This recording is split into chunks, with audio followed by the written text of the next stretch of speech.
Hello there, my name is Tom. I come to you from the great state of Maine. Today I'm working on is part 6 of 12 on throw everything you know about deer hunting out. Today I'm going to be talking about that 2 square miles again.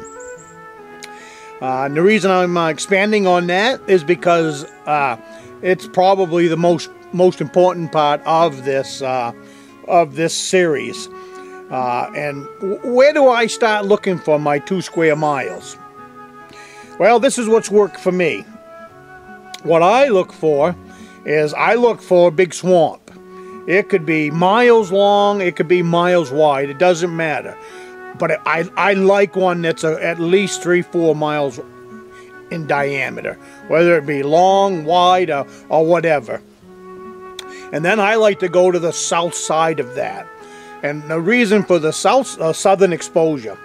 The reason for southern exposure is on them cold winter days in November, especially if we get some snow that comes in, you will, like today, I'm on the southern exposure of a cedar swamp. On my way in here today, I had to cross the swamp to get in here. It's frozen.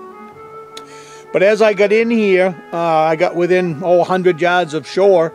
5 deer took off and headed up over the ridge. The only reason that they're here is because it's a nice warm place to hunker down for the day. And that's what they do. They get into that nice little sun. It's windy today. It's not as bad right now. But they get in on that sun that's beating in on these. It's just like we do when we're ice fishing. You find a sunny cove, it could go from 0 to 40 degrees. Well, the deer do the same thing. So when I'm looking for my 2 square miles, that's always high on the priority list. Whether I can get to it by 4-wheeler or by truck or whatever, that's what I look for, is a big bog. And then I try to go in there and figure out my 2 square miles around that. And that's where you find your big bucks. They're up here, they call them swamp bucks. A lot of people don't want to put that much time and effort into it. They're more road hunters now, and a lot of deer hunters now up here, they don't even get more than 100 yards off the road. As sad as that sounds, I'm just seeing more and more people that are more happy to hunt within a quarter of a mile of the road.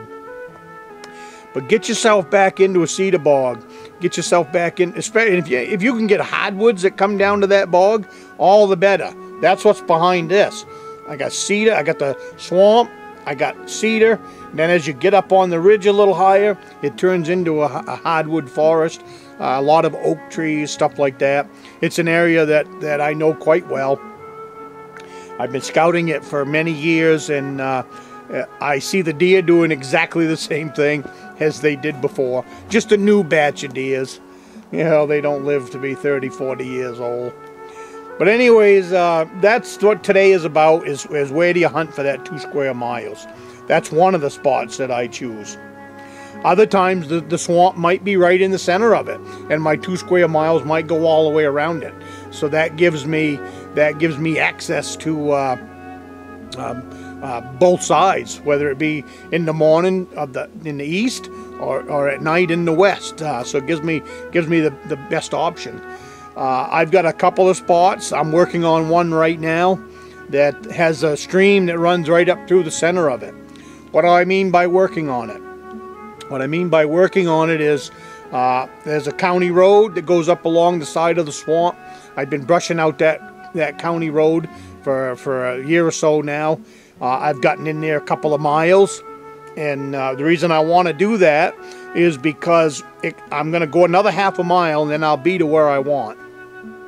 And what that is it's a peninsula that sticks out into the swamp area, and I have staging plank left over from a job that I did. They're 2x12s on setting on 2x4s, and they're 16 feet long, so 2 of them makes it 32 feet. So what I can do with that is I'm going to lay them, once I finish cutting my road another half a mile, I'm going to bring in these staging planks and lay them in the swamp part to get me out to where the water is.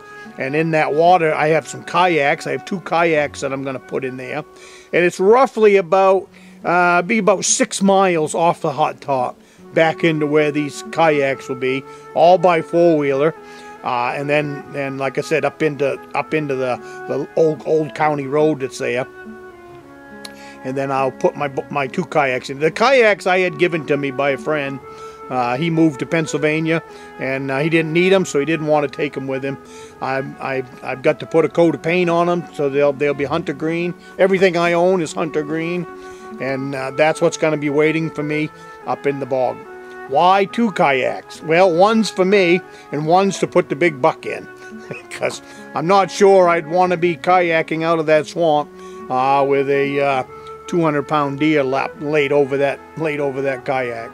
So I got 2 there. They're older kayaks. They have a huge cockpit in them. I normally would be canoe, but in this situation I had the kayaks given to me, so they're going to be kayaks back in there. And I'm going to kayak up that stream roughly about a mile.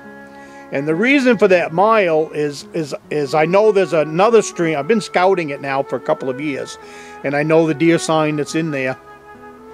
But there's another stream that comes into the main stream that I would be kayaking in. So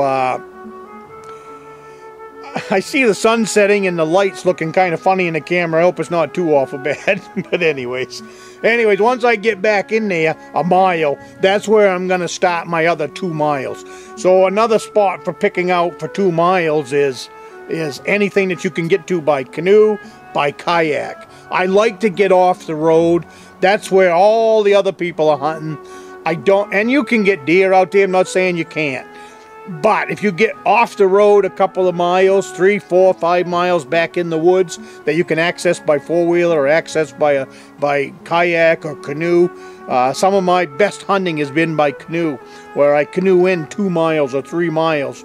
And it sounds like a lot of work. It's very pleasurable. Nothing brings me more satisfaction than dropping a big buck in the front of my canoe and canoeing him out to the 4-wheeler. It is a huge accomplishment, and it is a proud moment when you see that big buck laid up in your canoe. So think about using a canoe for this. It's worked for me. I've done it for many years that way, and some of my best spots, like I say, are accessed by canoe. So I got high hope for this new spot.